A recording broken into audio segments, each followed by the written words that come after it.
Health. I have here Queens Health Systems.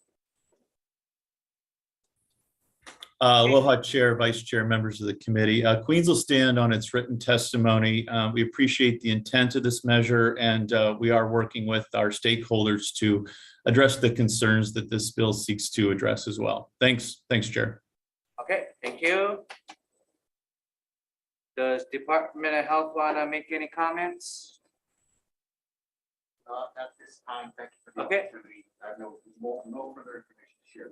Okay, thank you. Anybody else wishing to testify on this matter? Okay, oh, sorry, let me go through the list. So we have Disabilities and Communication Access Board in support, Hinamaka in support, Hawaii Disability Rights Center providing comments, Hawaii Medical Association providing comments, Institute for Human Services in support, Ellen Carson in support, HP providing comments, Mental Health America in support, Marshall Hung support, and Mary Pat in support. Anybody else wishing to testify? Seeing none, members, any questions? Okay, since Queens, JC, I have a question for you. Sure, Chair. Just for some clarification's sake, the bill would require that Department of Health would be contacted, right? And then responding to do an evaluation or to determine if they are going to be able to make decisions, right, on behalf of that individual. Does that mean it's until that is done, a patient is held until they're assessed? Well, I think that's one of the impacts that we're concerned about in terms of, how someone gets a surrogate addressed or provided for, and what that means to any kind of backup or holds in an acute care setting. And so that is one of the concerns that we have. Now, in the current process, we do have an MH2, MH4, right? But under an MH2, which can be triggered by a medical professional in, let's say, an acute or hospital setting, wouldn't then that provide the not only patients' rights for protection, but also do the same process as being requested regarding having that patient be assigned either a decision maker? I think you raise a good point, Chair, and I'm happy to look at that more closely and get back to you. Okay, thank you. Thank you. If there's any questions? Okay, seeing none, moving on to SB 2371 SD2 relating to homelessness. Department of Human Services. Yes, good morning, Chair. Scott Nakasone, Department of Human Services. Department stands on its written testimony, providing support, and here to help answer any questions. Thank you. Okay, thank you. Attorney Generals.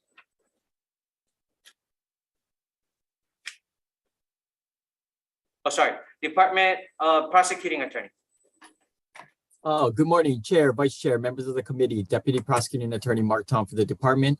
The department stands in support of SB 2371. Here for any questions. Thank you. Okay, thank you. Partners in Care.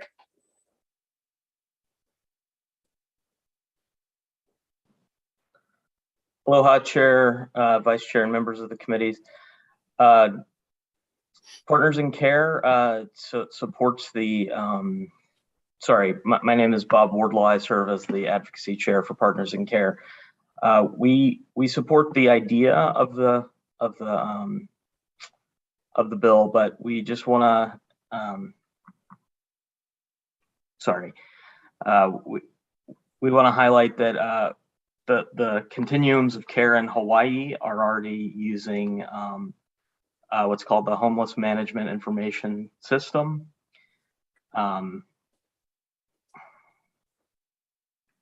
Sorry, I apologize. And we're looking for ways that we can work to help provide the critical data that the state needs through our existing databases. And then we hope that we can use some of these funds for other purposes to address homelessness. If you have any questions, please let me know. Thank you. Okay, thank you. Governor's Coordinator on Homelessness. Good morning, Chair Yamane, Vice Chair Tam, and members. Scott Morishige, Governor's Coordinator on Homelessness and Chair of the Hawaii Interagency Council on Homelessness. I'll start my written testimony offering comments and supporting the intent. Thank you. Okay, thank you. Okay, we have testimony submitted, comments by Budget and Finance. We have support from the Department of Public Safety, comments from the Institute of Human Services, and support from Samuel Mitchell. Anybody else wishing to testify? Okay, seeing none, members, any questions? Okay, seeing none, moving on to SB 3235 Sd1 relating to safe spaces for youth pilot program. See, Department of Human Services. Good morning, Chair, Vice Chair, committee members. Joseph Campos, Deputy Director for Department of Human Services, here on behalf of Director Betts. The department stands on its written testimony, appreciating the intent of the measure and providing comments. I'm here for any questions if needed. Thank you. Thank you.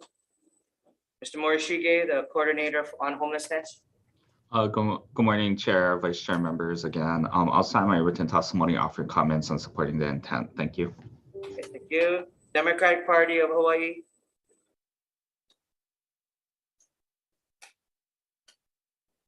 Okay.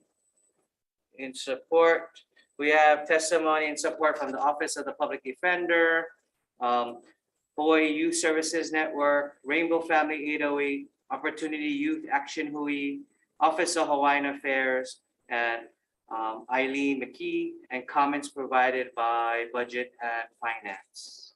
Okay. Anybody wishing to testify on this measure? Members, any questions? Seeing none, moving on to SB 3367 SD2 relating to health. I've had Department of Human Services.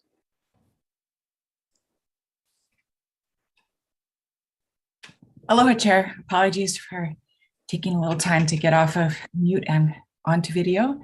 I'm Judy Moore Peterson, a MedQuest administrator, and we stand in support of this bill. Thank you very much.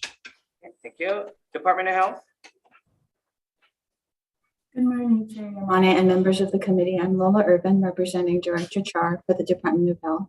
And the department stands on its testimony in support of SB 3367 SD2. Thank you. Thank you. University of Hawaii.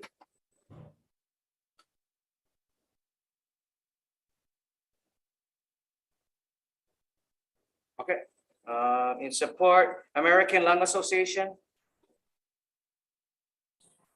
Aloha, Chair and Vice Chair. Pedro Haro, Executive Director of the American Lung Association.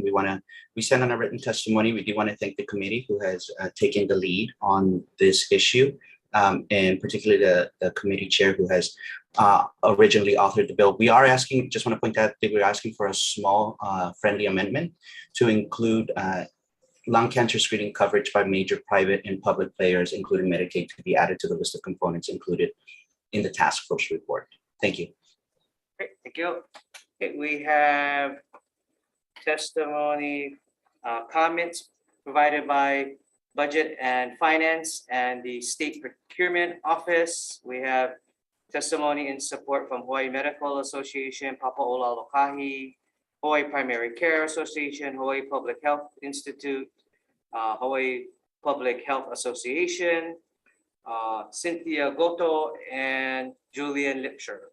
Anybody wishing to testify? Okay, seeing none, members, any questions? Okay, moving on to SB 2424 relating to marriage of minors. I have, hold on, Department of Health. Morning, Chair, Vice Chair, Lauren Kim for the Department of Health. We submitted comments on SB 2424 SD2.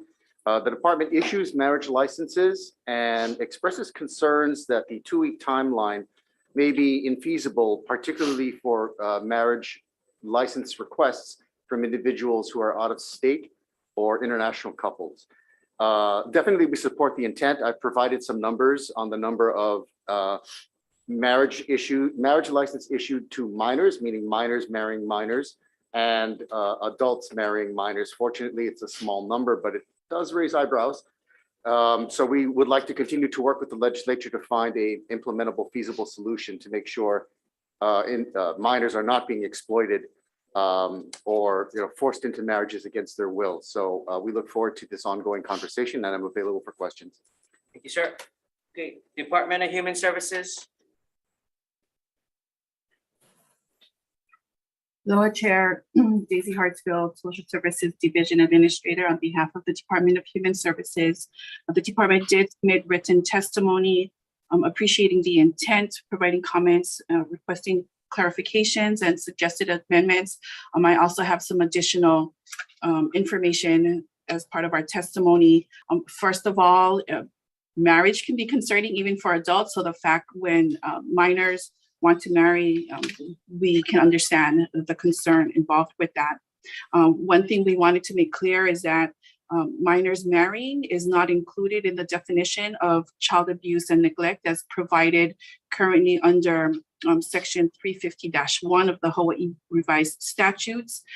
We agree with the Department of Health testimony that more time will likely be needed in order to complete investigations if it involves a family home that is not in the state of Hawaii. And even if Child Welfare Services was to confirm any abuse or neglect, CWS would still be unable to make a determination as to the capacity of a minor who or their parents who consent to the marriage, as well as this making a recommendation as to the suitability of such a marriage. Also wanted to note that in the proposed addition of 572 Section 2, subsection B, a current statute already requires family court consent for 15-year-olds as well as any minors under the family court's jurisdiction, regardless of their age.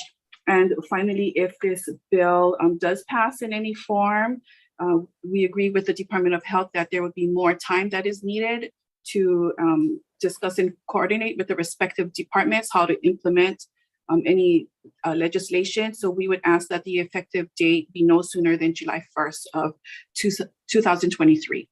Thank you for the opportunity to testify, and I'm available for any questions. Okay, thank you. The Hawaii State Commission on Status of Women.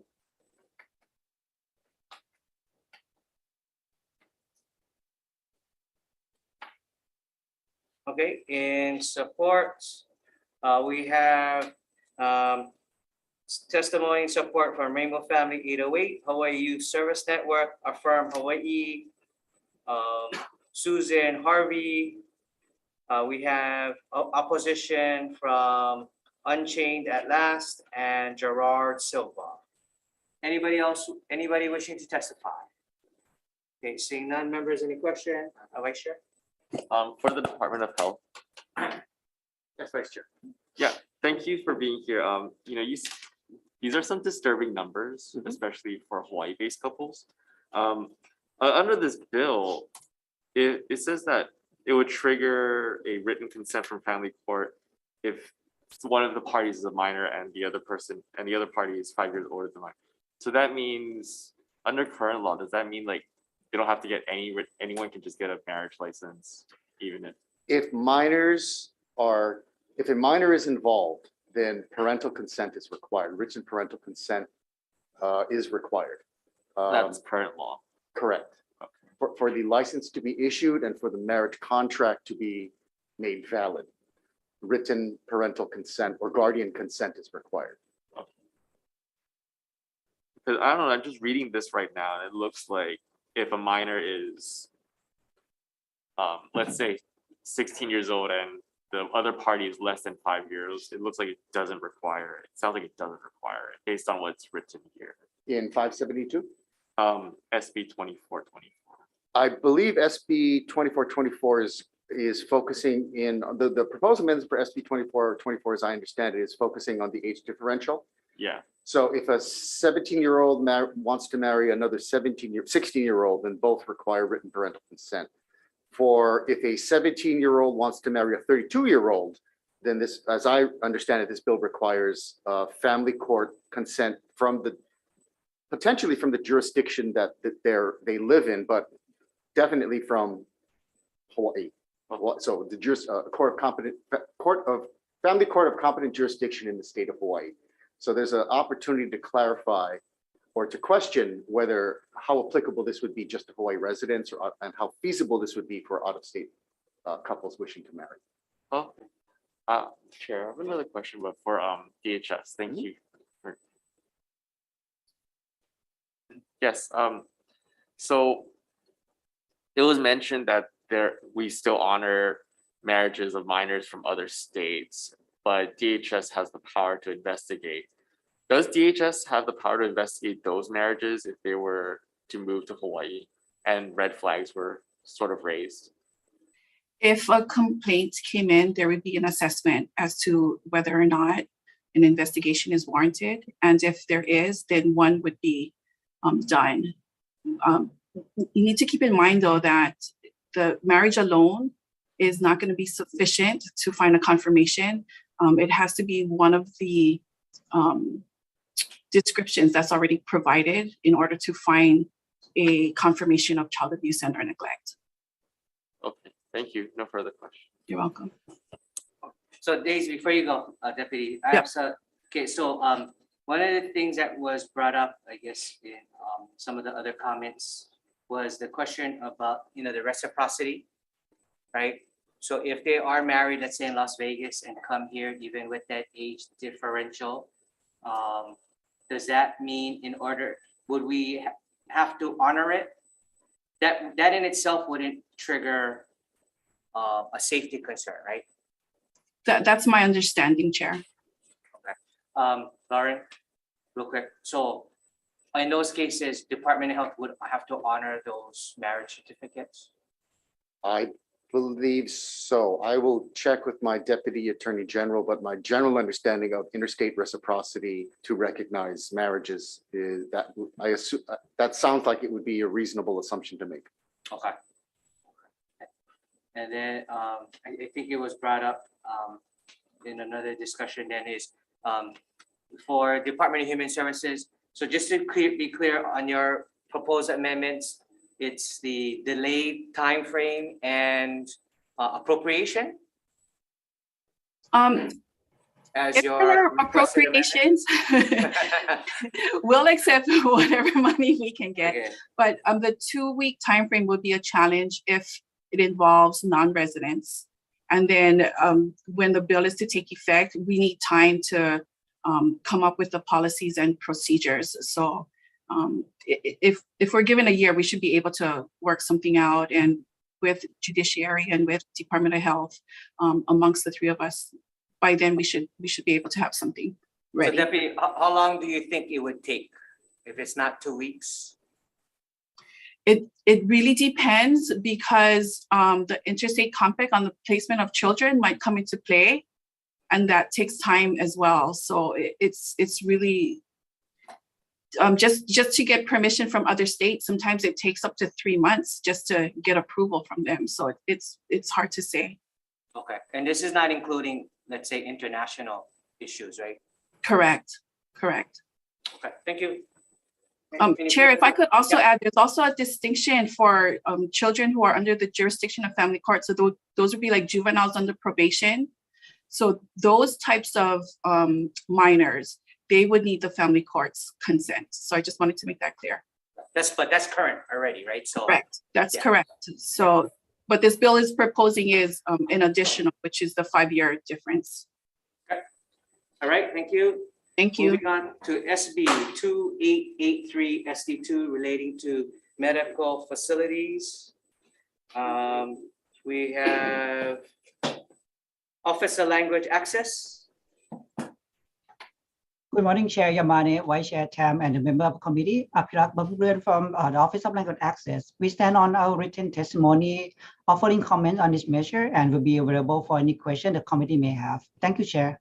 Okay, thank you. We have Hawaii Health Systems Corporation. Good morning, Chair Yamani, Vice Chair Tan, members of the committee. I'm Linda Rosen from Hawaii Health Systems Corporation. We'll stand on our written testimony. Thank you. Okay, thank you. Ocean View Marshallese Community.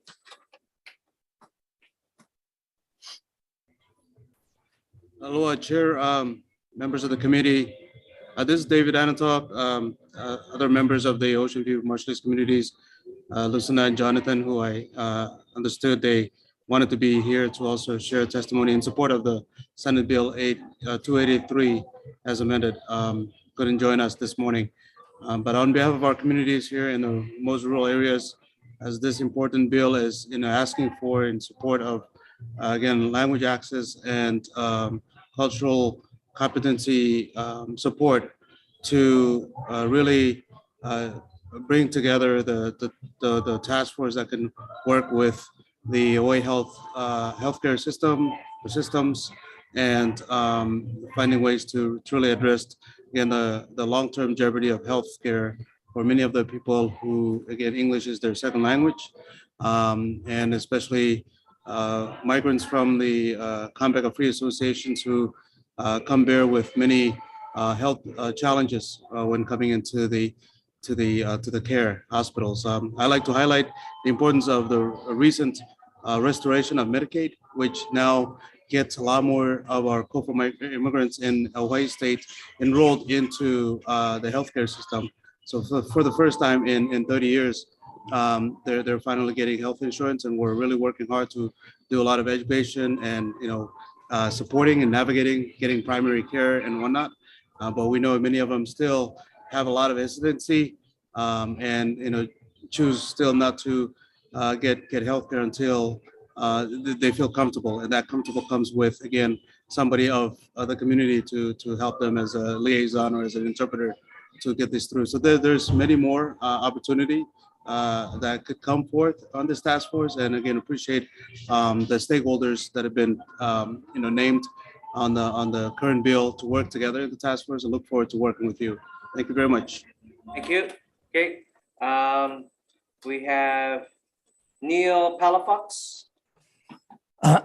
Thank you very much, Chair Yamani and Vice Chair Tam, and members of the House HHH Committee. My name is Neil Palafox, and I work for the John Burns School of Medicine and served on 4 state COVID-19 response teams. But the testimony is my own perspective, and it doesn't represent the institutions with whom I work. The Pacific Islander communities have suffered a heavy and unequal burden of COVID-19 in Hawaii. A year ago, the state aggressively stepped up hiring, investing, training contact tracers from these communities, including community leaders from these populations, to work with organizing COVID-19 management strategies in the communities and increase language access services. Remarkably, the DOH statistics currently reveal Pacific Islander groups' representation in COVID infections fell from 27% to now 3%. This is an 80% improvement. No other ethnic group in Hawaii improved more than 10%, and some actually got worse. So this is a real-time example of the power of effective community participation, culturally appropriate intervention, and linguistically appropriate communications, and the role and backing of the state in such initiatives. SB 283 looks to continue to develop and sustain the capacity for culturally appropriate, linguistically accurate, and Pacific Islander community involvement in their health care and health in the health facilities that affect them. We begin with the HHSC, the safety net facilities, and look to expand this to other hospitals to form a model of best practice for the state.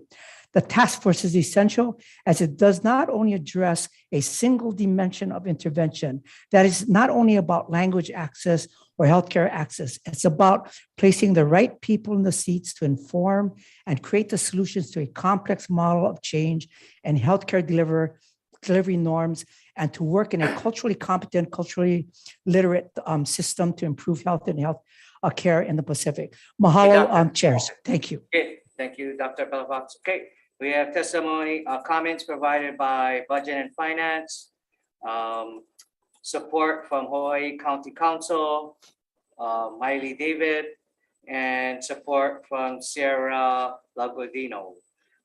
Anybody else wishing to testify? Okay, seeing non-members, any questions? Capella?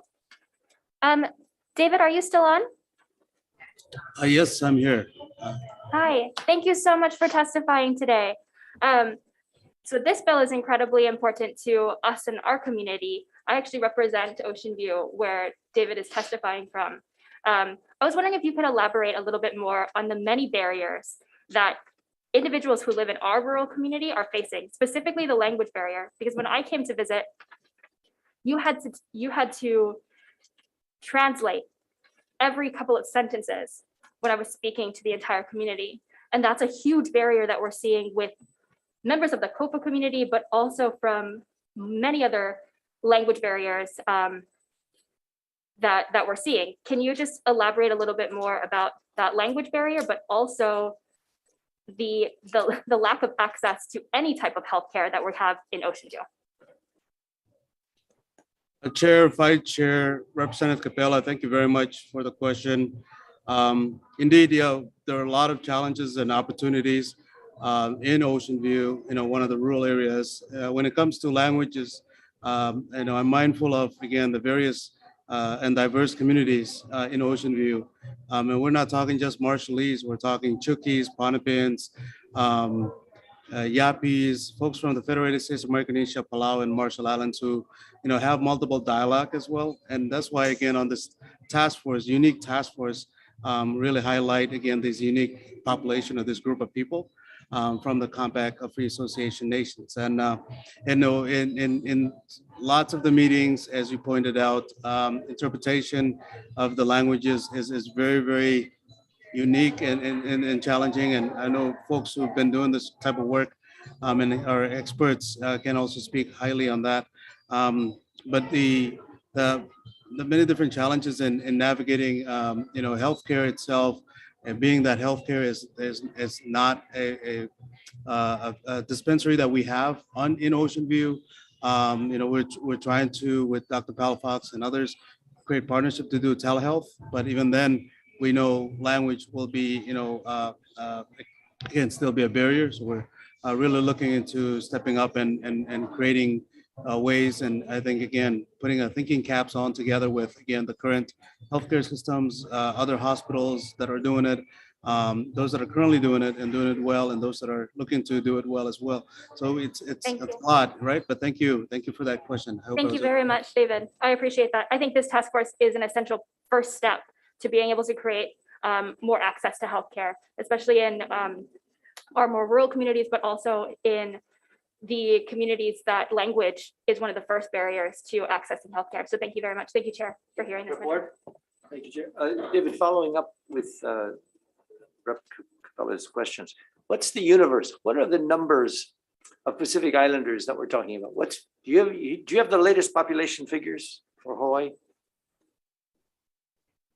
Maybe. Vice Chair and Representative, thank you for your question. I can only speak of the community. I'm very fluent in Marshallese and work closely with the Marshallese in Ocean View, as pointed out by Representative Capella. And just there alone, we're creeping up in the 1500s and growing. So that just in the Ocean View of Hawaii Island, and spread out. There is. I'm sure some statistic, perhaps Dr. Neal can also pitch in recent reports from GAO that highlighted the COFA population in Hawaii State. In fact, I did have a second question to the John Burns individual. Yes, I'm here. And just to follow up on that question, the Pacific Island populations, there's an estimated 45,000 Samoans, and there's an unclear number of Tongans, and the other COFA nations folks. There's currently, the thinking is about 17,000 in the state. So the total would be, I don't do math in public, 60, 70,000? Yes, something around it. But the other question I want to follow up with, you said that there was an 80% improvement. That is a decrease in COVID. Is government that efficiency? Should we take all the credit for that? Or is there some other variables we don't realize? No, I think it's that combination. of increasing the language access availability. It's hiring leadership from those communities and putting them in the city and county and the state. It's training contact tracers from the community. So the state has been part of it, but I think the point is, and thank you very much, it's the people from these communities had to be the ones to do the translation, the contact tracing. The folks that were currently at the job were very good, but they didn't have the cultural language skills to do it. So it took the minds of the community to work with the state to say, this is who you need at the table. This is how to translate culturally and all different languages. So it's a combination, and that's what made it work. It's good to hear, and it's not a numbers glitch. Sometimes the reporting said, oh, we made a mistake last week, we got to revise. That's good. Thank you very much. Thank you, Chair. Okay, thank you. The question, moving on to SB 2634 Sd1 relating to health. Let's see. I have here Department of Human Services. Hi, good morning, Chair, members of the committee. Judy Moore Peterson, MedQuest Administrator, on behalf of the Department of Human Services. We stand in strong support of this measure, but we do respectfully offer the comments that we request support of getting this funding into the executive budget, where it can have long-term sustainable funding. Thank you very much. Okay, thank you. Hawaii State Commission on the Status of Women. Okay, provided testimony in support. Let's see, HMSA. Good morning, Chair, Vice Chair, and members of the committee. My name is Lindsay Garcia from HMSA. HMSA supports this important measure. We believe extending Medicaid postpartum coverage for women to 12 months aligns with the policy for Medicaid covered newborns. We also support including this into the executive budget if that is the legislature's pleasure. Thank you. Okay, thank you. Aloha Care.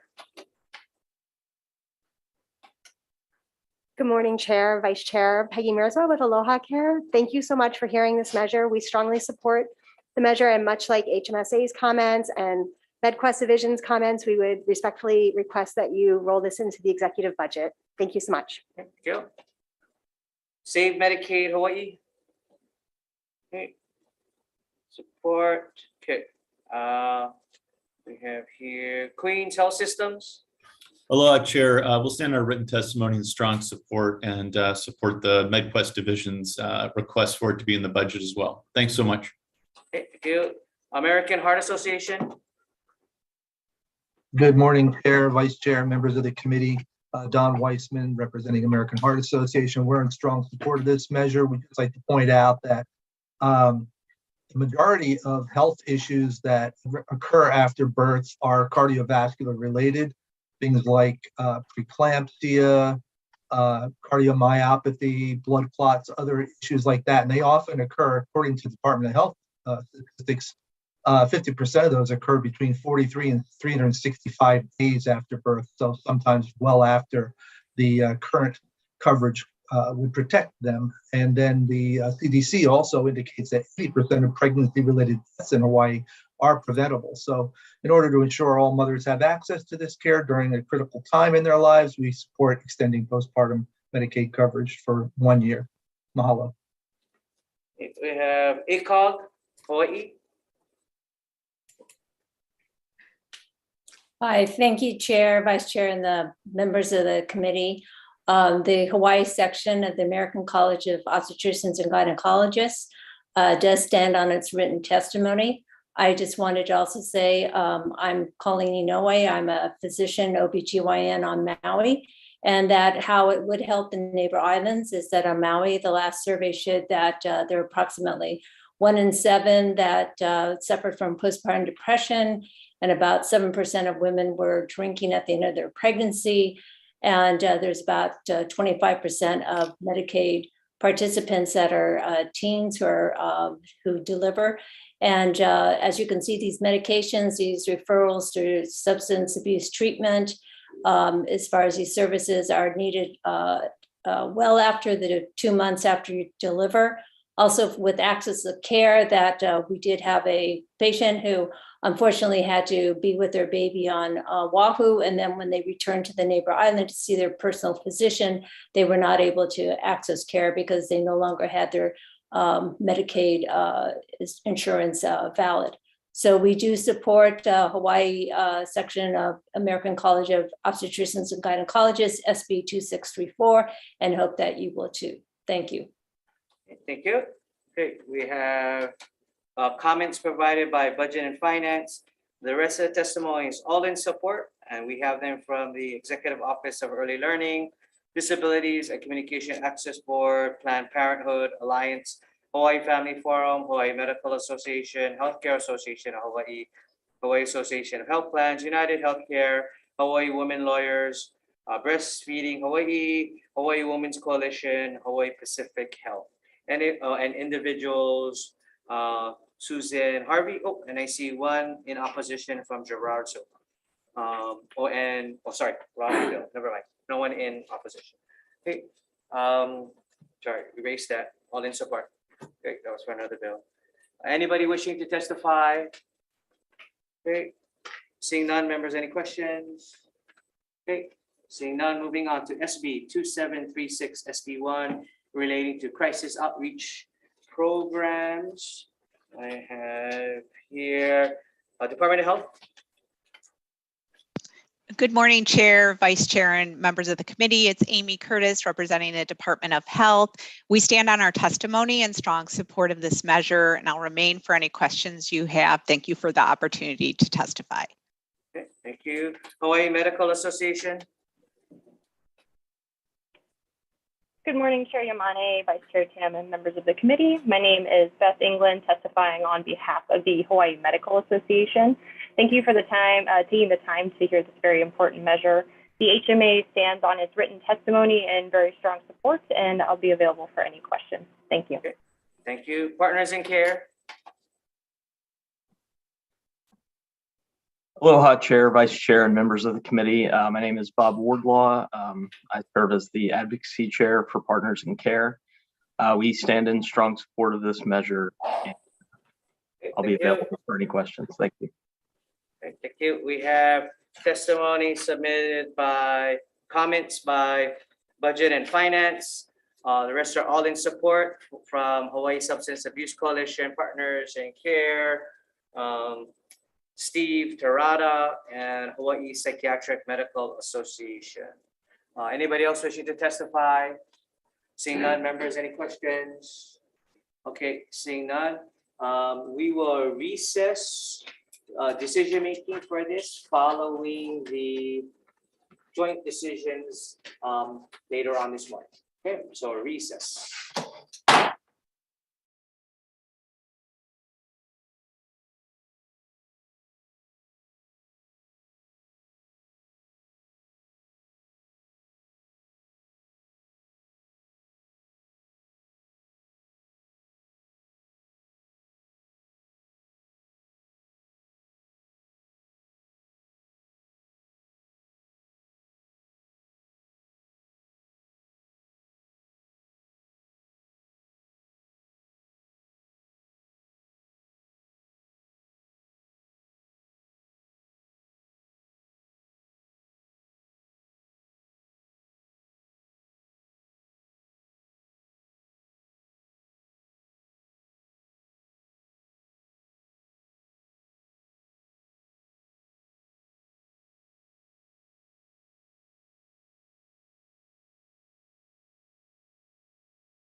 committee hearing for Health, Human Services, and Homeless with the Committee on Housing for the purpose of hearing some measures today. First one, the first agenda for 11 a.m. for Friday, March 18, 2022. Just for members and the audience to know, the Health Committee has instituted a 2-minute time frame. Highlight to everybody that please keep yourself muted and video off while waiting to testify. Please refrain from using trademarks and copyright images. Please refrain from using profanity and uncivil behavior. And if you are cut off, we will try to reschedule, or please try to jump back on. Okay? All right, members, thank you. First measure, or only a measure on this agenda, SB 3168 SD2 relating to homeless. I have here Hawaii Public Housing. Good morning, chairs, vice chairs, members of the committee. Thank you for this opportunity to testify. We stand on our testimony offering comments and referring to the Department of Human Services and the Governor's Coordinator on Homelessness. Thank you very much. I'm here to answer any questions that you may have. Thank you, Hakeem. Then we'll do that. We'll ask the Governor's Coordinator on Homeless. Good morning, Chair Yamane, Chair Nakamura, Vice Chairs and members. Scott Morishige, Governor's Coordinator on Homelessness and Chair of the Hawaii Interagency Council on Homelessness. I'll send in my written testimony in support. Thank you again for the opportunity to testify. Okay, thank you. Department of Human Services.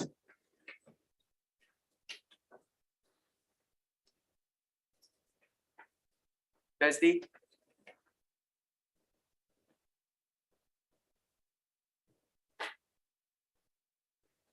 Okay, while you're trying, how about we move to DLNR?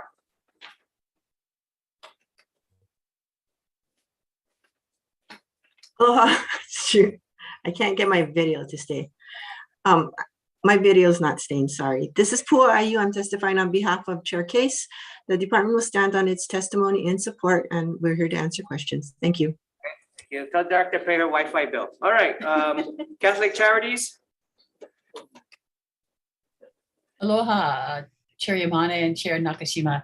This is Nakamura, I'm sorry. This is Betty Lou Larson for Catholic Charities Hawaii. We support this bill because we've seen it's really sparked so much creativity and new ideas on the local level. We think the partnership with the local counties and the local communities has been an important part of this bill. So we ask for your support to continue this for the next 5 years and provide the necessary funding, and especially for the support services that need continued funding. Thank you. Thank you, Partners in Care. Well, Chair, Vice Chairs, Vice Chairs, and members of the committees. My name is Bob Wardlaw. I'm representing Partners in Care. We stand on our written testimony and support. Thank you. Good, thank you. Hope Services Hawaii. Aloha, my name is Kristen Alice. Here on behalf of Hope Services Hawaii, and thank you so much for considering this bill to extend Ohana zones. Like other testifiers have said, we support this, and really the partnership and the flexibility is the key here. When you give us the ability to respond to the community's needs, we can make more things happen and move that needle on homelessness. So we encourage you to support this bill. Mahalo. Okay, cool. We'll try one more time for DHS. No. Hi. Good afternoon. This is Anna from Homeless Programs Office. Thank you, chairs and vice chairs, for the opportunity to testify on this bill. I'll be answering questions if you have any. Thank you. Okay, thank you. Okay, members, we have comments provided by BNF, Budget and Finance. We have the rest are in support from St. Michael's Church, Habitat for Humanities, Opportunity Youth Action Hui, John Kawamoto, and Kauai County Housing Agency. Member, audience, anybody wishing to testify? Okay, seeing none, members, Rep. Ward. Hakeem, are you still there? Yes, I am. Okay, Aloha. but last time I saw you, we were at the Kaleloa opening of the shelter there. That program is covered under this, correct? Or not? No, that program, the building of that program was separate. It's the Kuhali program, and the Kuhali program is not Ohana zoning program. It was, I will defer that, if it's okay, to Scott Morishige. He's Okay, in charge maybe I of the should Ohana punt, zone. Chair, I want to punt to Scott Morishige. Scott, what's the difference between the Kohale and the Ohana So, zoning? Thank you for the question, Representative Ward. I think Director Wansafi from HPHA was referring to the construction piece, which HPHA supported in partnership with Homemade Hawaii and the private sector. But the operating costs of the Kamaoku Kohale out in Kalaeloa is supported through the Ohana Zone program through a subcontract we have from the city and county. So my office contracts with the city and county of Honolulu, and then they subcontract for the operation of that Kohale project. So I hope Okay, so that it's helps all- to clarify. Yeah, thank you. It's all in the same kind of kettle of fish. Could you give a thumbnail sketch on how they're doing? It was very impressive when you guys opened it. So they began taking in tenants in December. I believe they have 16 occupants of the property now. They're doing a slow onboard to work out some of the initial kinks that you have as you start any program. But I believe that they're continuing to move people and place them into those units. I think one of the advantages of that property and what the Ohana Zone Funds does is allows us to subsidize a portion of the rent costs for the individuals there. So if they have no income, we can subsidize a portion of that rent for them to help them transition and slowly increase their income over time while they're in that program. Did you say there were 16 tenants or homeless people? There's Yes, 37 I units, believe correct? Currently. That means you got 21 vacancies. Because again, they're doing a slow ramp up of the program. Well, that's And really. I think making sure that the process can be smooth to fully occupy it. So I think that's something the provider is kind of working to continue to ramp up the program over time. Thank you, Mr. Morishige. Thank you, Chair. Okay, thank you. Anybody else have any questions? Okay, we will recess this and decision make after the next joint hearing. Okay, recess.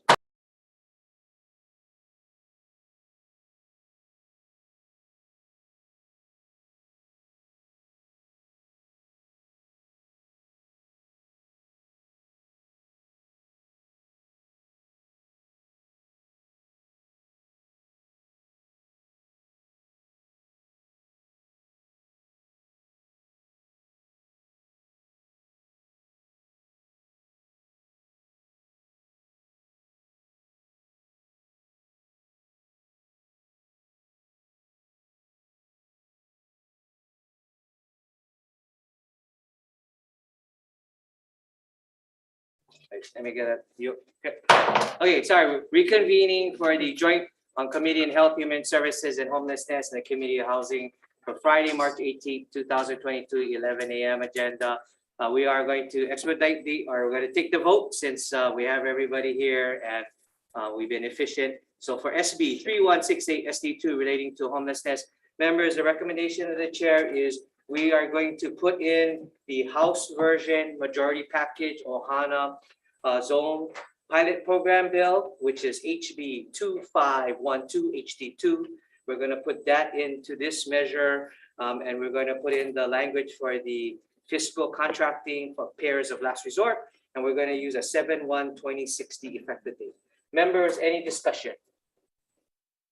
Okay, seeing none on both sides. Vice Chair, please take the vote. Voting on Senate Bill 3168 SD2, Chair's recommendation is to pass with amendments. Chair, Vice Chair votes aye. Rep Gates is excused. Rep Har. Aye. Rep Capella. Aye. Rep Nishimoto. Aye. Rep Ward. Aye. Chair recommendation is adopted. Same recommendation, Committee on Housing.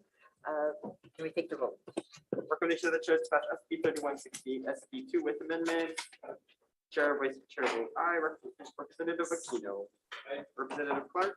Aye. Representative Iligan is excused. Representative Kitagawa. Aye. Representative Lepresti is excused. Representative Takumi. Representative McDermott is excused. Chair, recommendation is adopted. Thank you. Okay, we will be adjourned.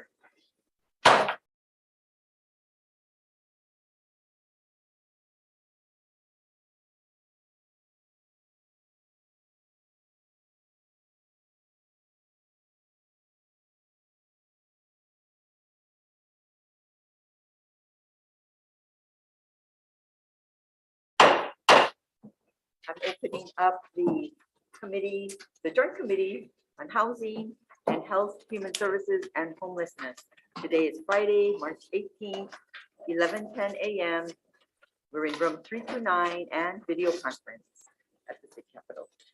The first item up is SB 2370 SD2, establishing the Office of Homelessness and Housing Solutions within Department of Human Services. First up, we have Scott Morishige, Governor's Coordinator on Homelessness. Good morning again, Chair Nakamura, Chair Yamane, Vice Chairs and members. I'm Scott Morishige, Governor's Coordinator on Homelessness and Chair of the Hawaii Interagency Council on Homelessness. I offered written testimony with comments and suggesting a few amendments if the bill proceeds. One amendment would be to request that instead of establishing a new part, if the office could be placed in Part 18 of Chapter 346 that establishes the Hawaii Interagency Council on Homelessness.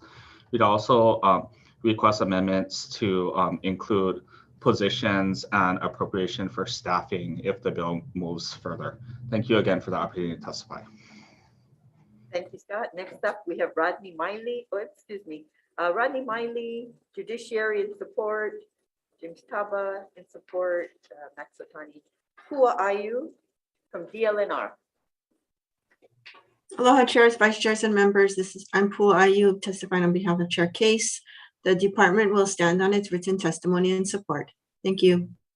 Next up, Kathy Beth, Department of Human Services. Good morning, chairs, vice chairs, and committee members. Joseph Campos, Deputy Director for the Department of Human Services, here on behalf of Director Betts. The Department of Human Services appreciates the intent of this measure and provides comment and stands on its written testimony that was submitted. Thank you for the opportunity to testify. Okay. Thank you. We also received 5 other letters of support and 1 letter from Budget and Finance with comments. Members, are there any questions? Yes, Rep. Ward. Thank you, Chair. Just from a macro observation, it looks like this has got very tepid, non-enthusiastic support. But my question would be to Mr. Morishige. Will this bill make you more efficient? And if so, how so? Well, thank you for the question, Representative Ward. I think one of the things this bill would do would be to make the positions in my office permanent and to give the office stability. Currently, we're established a special project with the Department of Human Services, and I think that this would provide more stability, I think, moving forward potentially. So for institutionalization, it has benefit. I was looking out your side window. Where physically are you, and will this change any of that logistically? Potentially it could. So under this current administration, my position is physically located in the office of the governor, although I am part of the Department of Human Services. And my position also is an appointed one. So my position would end in December with the governor's administration. An incoming governor may choose to put the office back, physically located in the Department of Human Services or in another location. My predecessor was placed within a division of DHS. But presently you're on the 4th floor of the Capitol, is that correct? Correct. You got a nice view. Thank you. Thank you, Chair. Any other questions? Rep. Hashimoto, Vice Chair Hashimoto. Question for Scott Morishige. Scott, I think the question for you is, do you believe a special fund is needed? I know you had some concerns about if it could be sustainable. Would it be the same manner of if we just gave you general fund appropriation? I know there was some thought about you wanting to receive maybe possibly contributions. Does that currently happen, and is a special fund needed, or can you already do that in other ways? Yeah, thank you. I think the concern about the special fund is the preamble to the bill notes that one of the challenges facing the issue of homelessness is the lack of steady, predictable funding. As currently drafted, I'm not sure if the special fund would provide for that because it doesn't appear to have a dedicated source of revenue for the special fund other than a general fund appropriation. If that's the case, it probably would be more stable to have an ongoing general fund appropriation for the functions of the office in the budget. I'll also note that there was previously a similar fund, a special fund established a number of years ago for the Housing First program. And that special fund was eventually abolished because it didn't have a steady funding mechanism. And even though it had been established for the similar purpose of trying to get contributions into the program, where my office has tried to address that issue of looking at generating additional revenue for the state is we work with the departments to either apply for federal grants, or we'll work with organizations in the private sector to see if they can increase funding coming in through their separate programs. And my office's role is really more of a coordinating one. Great. Thank you, Scott. Appreciate it. Any further questions? If not, let's go to the next item, SB 2150, SD2, relating to the TANF program. First up, we have Scott Morishige, Governor's Coordinator on Homelessness. Yeah, thank you again, Chair Nakamura, Chair Yamane, Vice Chairs and members. I'll stand my testimony in support. Thank you for the opportunity to testify. Next up, Kathy Betts, Department of Human Services. Good morning, Chair Nakamura and Chair Yamane and members of the Housing and Health, Human Services and Homelessness Committees. My name is Catherine Scardino. I am the TANF Program Administrator with DHS, here to testify on behalf of the department and Director Betts. The department stands on its written testimony in support of Senate Bill 2150 SD2 and offered comments. I will be available to answer questions from the committee. Thank you. Thank you, Kathy. Next up, Bonnie Kahakui, Procurement Office. Okay, let's move to, we have letters of support from Charlene Iboshi, Doris Matsunaga, and Rosemary Mueller. We have Nicole Wu from the Hawaii Children's Action Network speaks. Aloha chairs, vice chairs, and members of the committees. Thank you for this opportunity to provide some testimony. We support this bill. I'd like to remind you that housing instability and poverty has long-term effects on our keikis, both immediate educational outcomes and health, but even their earnings as an adult. So keeping these families stably housed will have long-term effects and definitely help our children thrive. And I also like to point out that this is a great way to use our huge amounts of TANF reserve funds. We have more than $350 million in unspent TANF reserve funds. It's one of the largest amounts in proportion to our state's block grant. And in terms of the number of people we have in poverty, it's almost, it's more than $2,900 per person in poverty sitting in our TANF reserve funds. So this is a great way to start tapping into them and to spend them on folks who really need it. Thank you. Thank you, Nicole. Next up, we have Betty Lou Larson, Catholic Charities, Hawaii. Aloha. Aloha chairs and vice chairs and members of the committee. I'm Betty Lou Larson with Catholic Charities Hawaii, and we'll stand on our support of this measure. Thank you. We have Tom Yamachika, Tax Foundation of Hawaii. Good morning, Chair Nakamura and Chair Yamane, members of the committee. This is Jade McMillan on behalf of Tom Yamachika and the Tax Foundation of Hawaii. We will stand on our written comments submitted on this measure. Thank you. Thank you. Next up, we have Laura Thielen, Partners in Care. Aloha chairs, vice chairs, and members of the committees. My name is Bob Wardlaw. I'm testifying on behalf of Partners in Care. We stand on our written testimony and support. Thank you. Okay, and Kristen Alice from Hope Services, Hawaii. Aloha, my name is Kristen Alice. I'm here on behalf of Hope Services Hawaii. We are a homeless services provider on Hawaii Island. And I just want to share the story that a colleague of mine, Dale Roskamp, told me when I asked my colleagues, how would a TANF expansion benefit your clients? Now, Dale works with a single mom named Annette here in Hilo. She has 2 teenage sons and she's been housed. She's working. But once she pays the rent, once she pays the absolute necessities, she finds that she still doesn't have enough money yet, even to cover those necessities. And Dale shared that sometimes Annette would ask him to help out. He's purchased cleaning supplies and bleach and things like that out of his own pocket. And in Dale's words, he said, she's not asking for anything else. She's only asking for things she needs. How could I say no?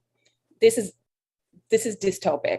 We shouldn't be living in a society like this. But the good news is we have the reserves that Nicole mentioned in her testimony. We have the money to cover this so that parents like Annette, Annette is one of the 41% of our clients who receives TANF funding. That would mean almost half of the people we serve would be in a much better place and able to support their kids and pay for the basic necessities that they need. So please join us. Please support this bill. Mahalo for the opportunity to testify. Thank you, Kristen. Next up, we have Sylvia Hussey of Office of Hawaiian Affairs in support, and Deborah Nemad also in support. Is there anyone else who would like to testify? Members from both committees, do you have any questions? Yes, Rick Ward. Thank you, Chair. I have a question. I'm not sure who to ask, but how long does the $500 per month last? I know that's the subsidy that they begin with. Does it phase out after 3, 6, 9 months, 10 months, 1 year, 2 years? I believe DHS can answer that question. Okay, DHS, could you enlighten us on that one? I want to see how impactful it is, if it's short, if it's medium or long term. Okay, if DHS isn't on the line, since I authored this bill, I would say that if they can receive the $500 for the duration of their participation in the TANF program. That can be up to 5 years, but most families stay in the program within 1 or 2 years. Okay, so the first to work is as long as they're in the program. Exactly. Okay, well, that makes sense. So Thank to you. qualify for the use of the funds, they have to be in the first to work. I didn't see that in the bill for some reason, or I'm not reading properly. It's in there. It's in there. Yes. Okay, thank you. Are there any further questions? Okay, then we're going to go right into decision making. First up, we're going to, for SB 2370, SD2, we're going to pass this with amendments, and I'm going to ask Vice Chair Hashimoto to discuss these amendments. Thank you, Chair. Proposed amendments include, we will be taking most of the Governor's Coordinator on Homelessness recommendations for amendments. So we're going to create a new section, or we're going to place the section into 346-381 for this new part and try and incorporate it into the Hawaii Interagency Council on Homelessness. On page 4, line 17, we're only going to exempt the coordinator and not the office from chapter 76. On page 5, line 1 through 5, we're going to remove subsection A as part 17, chapter 346 already allows for this exemption as stated in the testimony. We're also going to delete the special fund on pages 7 and 8 and all the items under that special fund. On page 8, section 3, we will make sure to add in the full-time FTE positions for the Office of Homelessness Housing Solutions. And on page 9, section 4, we were going to delete the mention of the special fund, and we are going to incorporate all of that section 4 into section 3 and replace line 7 from shall to may, and remove any mention of the matching funds for capital improvement projects. We will also allow staff to make technical and non-substantive revisions. Thank you, Vice Chair. Are there any questions or comments? Okay, then let's take the vote. All right, recommendation of the chair is to pass SB 2370 SD2 with amendments. Chair and Vice Chair vote aye. Representative Aquino. Aye. Representative Clark. Aye. Representative Iligan is excused. Representative Kitagawa. Aye. Representative Lepreski excused. Representative Sakumi. Aye. And Representative McDermott is excused. Chair, recommendation is adopted. Thank you. Okay, Committee on Health, Human Services, and Homeless, same recommendation. Any questions? Seeing none, Vice Chair. Voting on Senate Bill 2370 SD2, Chair's recommendation is passed with amendments. Chair, Vice Chair votes aye. Rep. Gates. Aye. Rep. Har. Aye. Rep. Capella. Aye. Rep. Nishimoto. Aye. Rep. Ward. Aye. Chair, recommendation is adopted. Thank you, members. The next item is SB 2150 SD2 relating to TANF. The recommendation is to pass with amendments. The one amendment on page 5, line 6 to 8 is to just delete the procurement exemption. And any other technical amendments? Are there any questions, members? I'm sorry, Madam Chair, could you repeat that? I'm sorry, I couldn't hear you down there. On line 5, excuse me, page 5, line 6 to 8, we're going to delete the procurement exemption to address the concern of the procurement officer. Got it. Thank you, Madam Chair. And any technical amendments? So any further questions? Okay, let's take the vote. All right, members, recommendation of the chair is to pass SB 2150 SD2 with amendments, noting excuse of Representative Iligan, Lopresti, and McDermott. Any members voting with reservations? Any members voting no? With all others voting aye, the recommendation is adopted. Okay, thank you. For HHH, same recommendation. Voting on Senate Bill 2150 SD2, chair's recommendation is to pass with amendments, noting all members present. Any reservations? Any noes? Chair recommendation is adopted. Thank you, members. 2 great bills. Thank you so much. This meeting is now adjourned.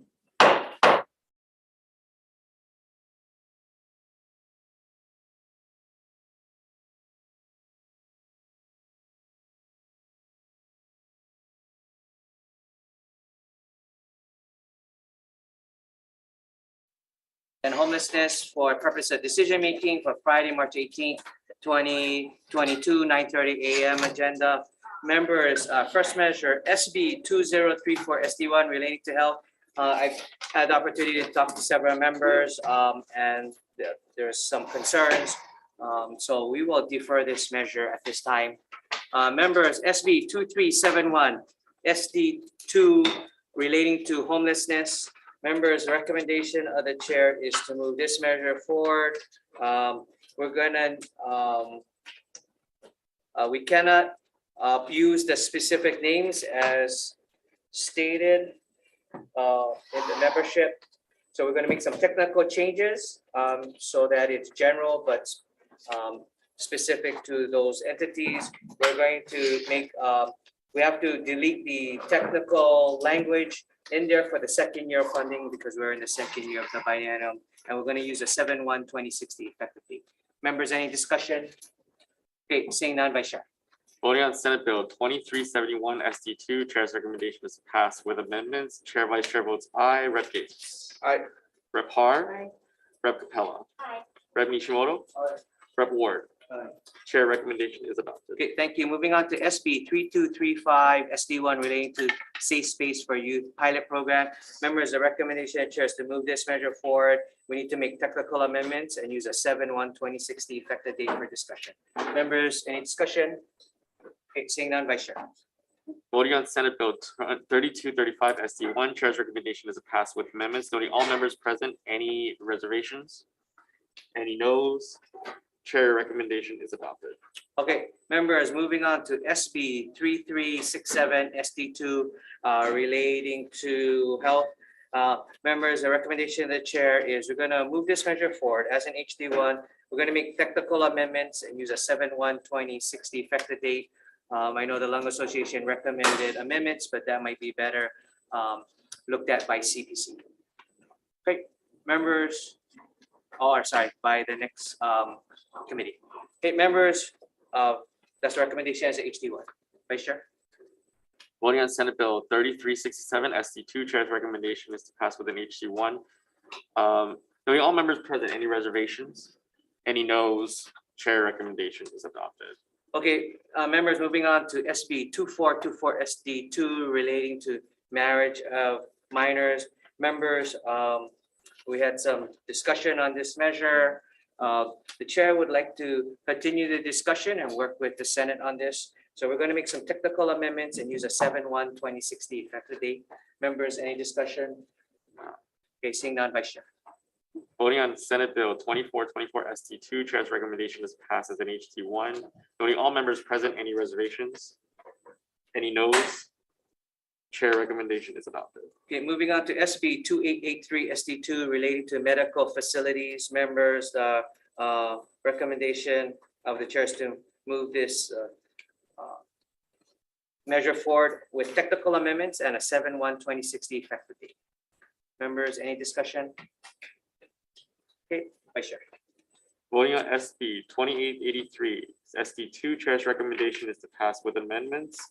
Noting all members present, any reservations? Any noes? Chair recommendation is adopted. Okay, thank you. Members, moving on to SB 2634, SD1 relating to health. Members, the recommendation of the chair is to move this measure forward. We heard the similar measure as the House bill and we moved it. We're going to just make some technical amendments on this and use a 7/1/2060 effective date. Members, any discussion? Okay, seeing none, Vice Chair. Voting on Senate Bill 2634, SD1, Chair's recommendation is to pass with amendments. Noting all members present, any reservations? Any noes? Chair recommendation is adopted. Okay, thank you. Members, moving on to the last measure, SB 2736 SD1 relating to crisis outreach programs. Members, the testimony was heavy in support. We're gonna move this forward with technical amendments and use a 7/1/2060 effective date. Members, any discussion? Okay, seeing none, Vice Chair. Voting on Senate Bill 2736 SD1, Chair's recommendation is to pass with amendments. Noting all members present, any reservations? Any noes? Chair recommendation Okay, is thank adopted. you, everybody. Got a little bit time for lunch.